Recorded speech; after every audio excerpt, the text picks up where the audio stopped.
तीन चीजें हैं, न्यूक्लियर मिशन अनाउंस किया है सरकार ने,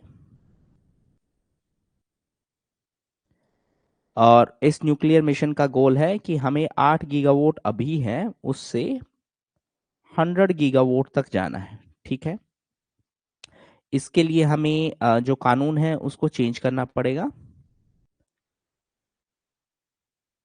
अमेंडमेंट करना पड़ेगा। क्यों करना पड़ेगा? क्योंकि हमें चाहिए प्राइवेट सेक्टर पार्टिसिपेशन। ठीक है, इसके साथ साथ सरकार ने एक और चीज की अनाउंसमेंट की है, किसकी? एसएमआर की। एसएमआर क्या है? Small modular reactor. मतलब क्या है इसका? सिंपल मतलब ये है, छोटे रिएक्टर होंगे 300 मेगावाट इलेक्ट्रिकल तक। ठीक है, मॉड्यूलर का मतलब है फैक्ट्री बिल्ट है, फैक्ट्री में बनाए हैं, और उनको असेंबल कहाँ किया जाएगा? एट साइट, साइट पे उनको असेंबल किया जाएगा। ठीक है, ये एसएमआर का कॉन्सेप्ट है। 5 ऐसे एसएमआर बनाने हैं, एटलीस्ट 5। कब तक? 2033 तक।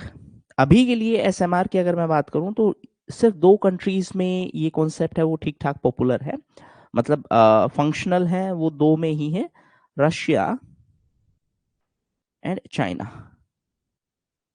दे आर वर्किंग ऑन एसएमआर। ठीक है, ये पूरा कॉन्सेप्ट है। एक और इंपॉर्टेंट चीज, जो 2025 का बजट था, बजट 2025 में इसकी अनाउंसमेंट हुई थी, और उसके बाद सरकार ने इसके लिए फाइनेंशियल अलोकेशन की भी घोषणा की थी। 20,000 करोड़ रुपए का अलोकेशन था। किस बात के लिए था ये अलोकेशन? बेसिकली कि हम एसएमआर, छोटे मॉड्यूलर रिएक्टर बनाएंगे। एक एसएमआर है, 1 SMR that is going to be in Bihar as well, है ना? इस कंटेक्स्ट में भी क्वेश्चन आ सकता है। अब ये चीज क्लियर है? अभी इसमें किसी को कोई कंफ्यूजन है इस पर्टिकुलर पार्ट में, न्यूक्लियर मिशन वाले में?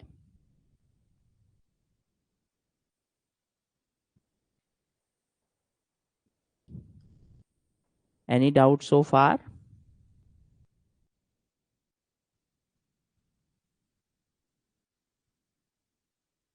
हाँ, एग्जैक्टली नवादा में बनने वाला है, मैं लिख ही देता हूं इसको भी।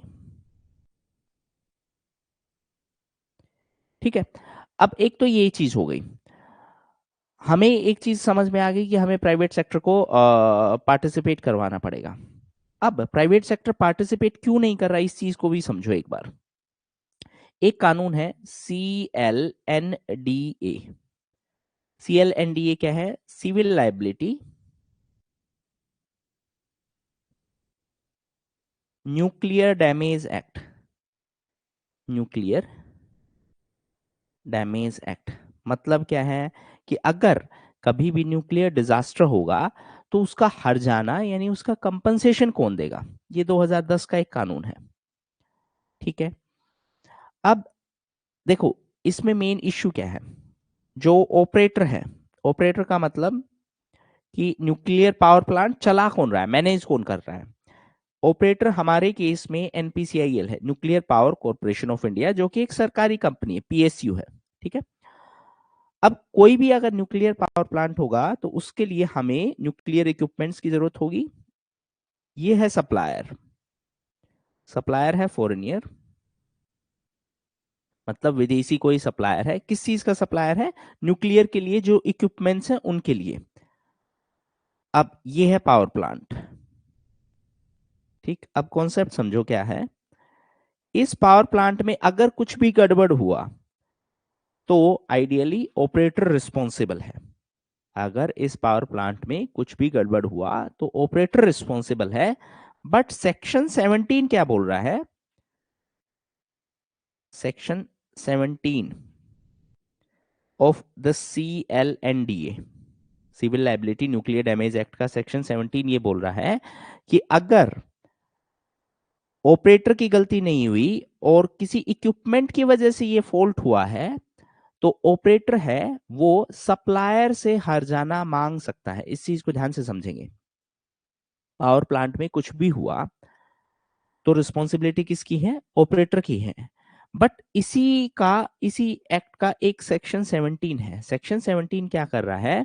सेक्शन 17 ये बोल रहा है कि ये ऑपरेटर सप्लायर से हर्जाना मांग सकता है। इस चीज को बोलते हैं राइट टू रिकोर्स।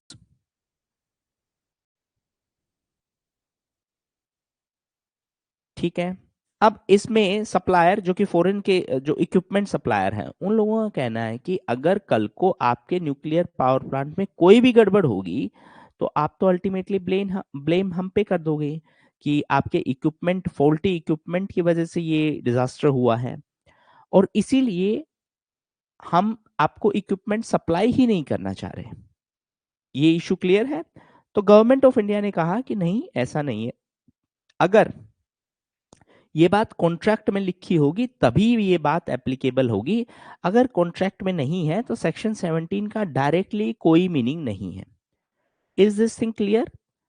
इसीलिए सरकार बोलना चाह रही है कि हम इस CLNDA यानी civil liability nuclear damage act को अमेंड करेंगे और इस पर्टिकुलर प्रॉब्लम को सोल्व कर देंगे। क्लियर है ये चीज? क्यों सोल्व कर देंगे? ताकि हम ज्यादा से ज्यादा प्राइवेट प्लेयर्स को अट्रैक्ट कर सकें।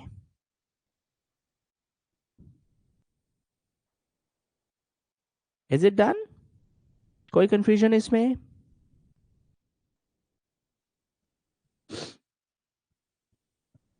ओके। दूसरा एक और एक्ट है। हाँ, सिंपल सी बात है। दूसरा एक और एक्ट है, atomic energy act.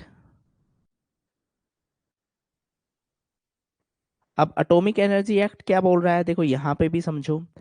Right now सिर्फ only government players are allowed. Government players में भी किसकी हम बात कर रहे हैं? बेसिकली हम बात कर रहे हैं NPCIL की। सिर्फ NPCIL अलाउड है अभी के लिए। अमेंडमेंट ये होगी कि जब तक ये एक्सप्लिसिटली कॉन्ट्रैक्ट में नहीं है, कॉन्ट्रैक्ट में मेंशन नहीं किया जाएगा, तब तक उसका कोई सेंस नहीं बनेगा। जो फॉरेन सप्लायर्स हैं वो बोल रहे हैं कि आप हो सकता है अभी बोल दो, सरकार बोल दे, लेकिन कल को अगर डिजास्टर हुआ तो आप हमारे ऊपर लाइबिलिटी डाल दोगे कि सेक्शन 17 में लिखा हुआ है। तो अमेंडमेंट में ये फिर दोबारा से स्पेसिफाई करना पड़ेगा कि इस अमेंडमेंट का कोई मतलब नहीं, मतलब इस सेक्शन 17 का कोई मतलब नहीं है जब तक ये बात क्लियरली कॉन्ट्रैक्ट में ना लिखी जाए। ठीक है। हाँ, एटॉमिक एनर्जी एक्ट को अमेंड करने की जरूरत इसलिए है क्योंकि अभी सिर्फ गवर्नमेंट ऑपरेटर्स हैं वो ऑपरेट करेंगे। उसके बाद अगर हम अमेंडमेंट करेंगे, आफ्टर अमेंडमेंट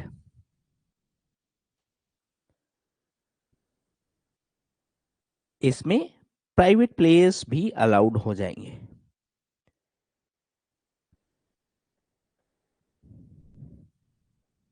ठीक है। ये एक दूसरी बात हो गई। तो अभी तक हमने बात किया कि जो न्यूक्लियर मिशन है उसका इंपॉर्टेंट कंपोनेंट क्या है, उसका गोल क्या है, उसके लिए क्या क्या अमेंडमेंट की रिक्वायरमेंट है। अब इसमें यूएस का क्या रोल है, एक ये चीज भी समझो।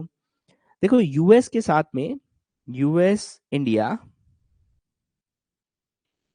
न्यूक्लियर डील हमने साइन की थी। ठीक है। और इस न्यूक्लियर डील के पीछे का इंटेंशन ये था कि US will provide us assistance in establishing the nuclear reactors. मतलब न्यूक्लियर रिएक्टर्स हम बनाएंगे और यूएस उसके लिए हमें असिस्टेंस प्रोवाइड करेगा। इस चीज को बेसिकली हम यूटिलाइज करना चाहते हैं। बट प्रॉब्लम यह है कि यूएस की जो कंपनीज हैं उन्होंने ज्यादा इंटरेस्ट नहीं दिखाया। क्यों इंटरेस्ट नहीं दिखाया? ऊपर दो कानून की हम बात कर चुके हैं। Because of these two legislation US ने ज्यादा इंटरेस्ट नहीं दिखाया और इसीलिए इस सेक्टर में ज्यादा प्रोग्रेस नहीं थी। लेकिन अभी रिसेंटली प्राइम मिनिस्टर जब गए, PM Modi visit to USA, यहां पर इस मैटर पे फिर बात हुई and that's why it is important from that perspective.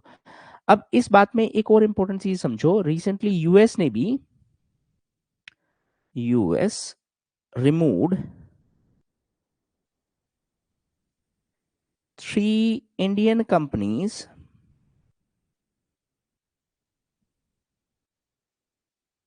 from entity list। इसका मतलब क्या है? इसका मतलब ये था कि पहले इन 3 इंडियन कंपनीज पर रेस्ट्रिक्शंस थी। Earlier there were restrictions.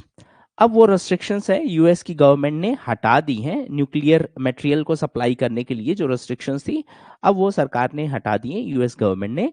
तो बेसिकली चारों साइड से हम एक ही चीज पे बात करना चाह रहे हैं कि हाँ, अब हम उस पर्टिकुलर न्यूक्लियर सेक्टर के लिए काम करना चाह रहे हैं। ठीक है, that is the main focus of this entire development. अब इसमें किसी को कोई डाउट है तो प्लीज आस्क।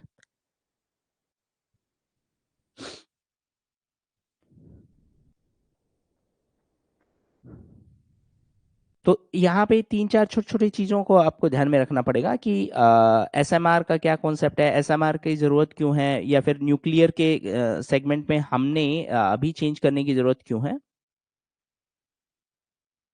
ठीक है, इंडिया यूएस का जो न्यूक्लियर एग्रीमेंट हुआ था, इसको बेसिकली हम बोलते हैं 123 एग्रीमेंट, और ये हुआ था 2008 में। ठीक, कोई कंफ्यूजन इसमें?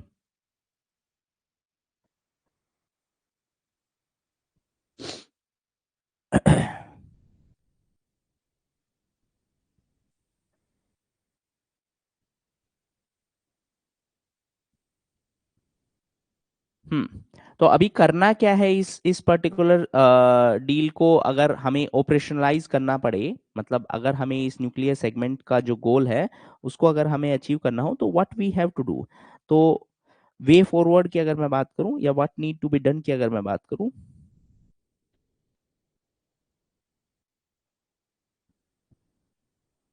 ठीक है, तो दो इंपॉर्टेंट चीजें। पहला तो अमेंड, किसको अमेंड करना है? दो कानून को अमेंड करना है। एक तो CLNDA को अमेंड करना है। क्यों अमेंड करना है? क्योंकि इसमें कौन सा सेक्शन है कंट्रोवर्शियल? सेक्शन 17। ठीक है, और दूसरा हमें एटॉमिक एनर्जी एक्ट को अमेंड करना पड़ेगा। ठीक है, उसके अलावा और क्या करना पड़ेगा? Need to set up inter governmental panel. Inter governmental मतलब जिस भी देश की सप्लायर हैं, उसी उसी के कंट्री के साथ में टाई अप करके और एक पैनल सेटअप कर देंगे। किस बात के लिए? On liability. लाइबिलिटी मतलब क्या? कि अगर कोई न्यूक्लियर डैमेज हुआ, कोई भी न्यूक्लियर डिजास्टर हुआ, तो उस केस में लाइबिलिटी कौन पे करेगा। इसके अलावा there is a need to operationalise